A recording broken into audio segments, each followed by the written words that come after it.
നബിതങ്ങൾ വഫാത്താകുമ്പോൾ നബിതങ്ങളുടെ ഖബർ നബിതങ്ങളുടെ വീട്ടിൽ തന്നെയാണല്ലോ. ആയിഷ ബീവിയുടെ റൂമിലാണ് നബിതങ്ങളെ മറമാടപ്പെട്ടത്. ആ ആയിഷ ബീവി റളിയല്ലാഹു അൻഹാ നബിയുടെ വഫാത്തിനു ശേഷം അവർ ജീവിച്ചതും അവിടെ നന്മകൾ നടന്നതും നബിതങ്ങളെ ഖബറിന് കിട്ടിയ വരുമാനം കൊണ്ടല്ല. സ്വഹാബികൾക്കാർക്കും അങ്ങനെ ഒരു രീതിയിട്ട് പരിചയവുമില്ല. നബിതങ്ങൾ വഫാത്തായപ്പോൾ നബിയുടെ ഭാര്യമാർ വലിയ പട്ടിണിയിലേക്ക് മാറി. അല്ലെങ്കിൽ പട്ടിണിയാണ്, വഫാത്തോടുകൂടി കൂടുതൽ പട്ടിണിയായി. അവസാനം അബ്ദുറഹ്മാൻ ഔഫ് റളിയല്ലാഹു പറഞ്ഞു, നബിതങ്ങളുടെ ഭാര്യമാർക്ക് ആവശ്യമായ ഭക്ഷ്യവസ്തുക്കൾ എന്റെ വക ഞാൻ കൊടുക്കാം. അങ്ങനെ അവരുടെയൊക്കെ വീടുകളിലേക്ക് അബ്ദുറഹ്മാൻ ഔഫിന്റെ ദാനമായി അവിടെ ഭക്ഷ്യവസ്തുക്കൾ കൊണ്ടുവരപ്പെടുമായിരുന്നു. ആയിഷ ബീവി പറഞ്ഞത്, വേണ്ട അബ്ദുറഹ്മാൻ, ഈ കബറിന് പുറത്ത് വരുന്ന സിയാറത്ത് വരുന്ന മനുഷ്യന്മാർ ഈ കാലക്കയും ഈത്തപ്പഴം ഗോതമ്പും ഇവിടെ ഇടുന്ന മറ്റു പഴങ്ങളും പണവും കൊല്ലത്തിലെ ഉറൂസും അതൊക്കെ തന്നെ ഞങ്ങൾക്ക് ഇഷ്ടംപോലെ ജീവിക്കാൻ വകുപ്പുണ്ട് എന്ന് പറഞ്ഞിട്ടില്ല. അങ്ങനെ ഒരു രീതി അവിടെ ഇല്ല.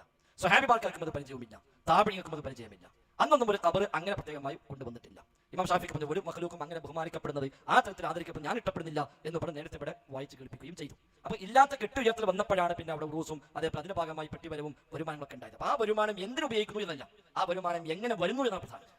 എങ്ങനെ വരുന്നു? മനുഷ്യന്മാർക്ക് ദീനിനോടും മഹാന്മാരോടുമുള്ള സ്നേഹത്തെ മറയാക്കി അത് ചൂഷണം ചെയ്തിട്ടാണ് ആളുകൾ ഈ പണം കൊണ്ടുവരുന്നത്. അതുകൊണ്ട് വരുമാന മാർഗം തെറ്റാണ്. ഇനി അത് ഏത് നല്ല വഴിക്ക് ചെലവഴിച്ചാലും കഴിയും. പൊതുവെ ഈ വക ഏത് മതത്തിന്റെ പേര് ഇത്രയും എന്ത് തട്ടിപ്പുകൾ വന്നാലും അവരൊക്കെ ഒരു പൊതു നയമാണ് കുറെ പൈസ നല്ലതിന് കൊടുക്കുന്നത്. നമ്മുടെ കുറെ ആൾദൈവങ്ങളുണ്ട്, ആണും പെണ്ണൊക്കെ പല അമ്മമാരും ബാബമാരും ഒക്കെ പല ആൾദൈവങ്ങളുമുണ്ട്. അവരൊക്കെ ഒരുപാട് ജീവകാരനെ പുറത്ത് നടത്തുന്നു, ഹോസ്പിറ്റൽ ഉണ്ടാക്കുന്നു, ഒരുപാട് സാധുക്കളെ സഹായിക്കുന്നു. ആ ആളുകൾ നിൽക്കാം, എന്തായാലും ഇപ്പൊ കാര്യമില്ലേ, കുറെ മനുഷ്യന്മാർക്ക് ലാഭമുണ്ടല്ലോ, ഒരു തറവാട്ടിൽ പറമ്പിന്ന് തേങ്ങ വിറ്റ പൈസ അല്ലേ കൂട്ടുന്നത്. നാട്ടുകാർ മതത്തിന്റെ പേര് ദൈവത്തിന്റെ പേര് പറഞ്ഞ് ചൂഷണം ചെയ്ത് കിട്ടുന്ന പണമാണ് ഈ വിനിയോഗിക്കുന്നത്. അത് ശരിയല്ല. അതുകൊണ്ട് തന്നെ അങ്ങനത്തെ രീതിയേ ഇല്ല. മതത്തിന്റെ പേര് പറഞ്ഞ് ഇല്ലാത്ത വഴിയുണ്ടാക്കി അത് പുണ്യമാണെന്ന് തെറ്റിദ്ധരിപ്പിച്ച് ആളുകളെ കൊണ്ടുവന്ന് അതിലേക്ക് പണം ഈടാക്കുന്നുവെങ്കിൽ അതിനാണ് ആത്മീയ ചൂഷണങ്ങൾ എന്ന് പറയുക. മതത്തിന്റെ മറവിലുള്ള കച്ചവടങ്ങൾ, മതം കച്ചവടവൽക്കരിക്കാൻ പാടില്ല.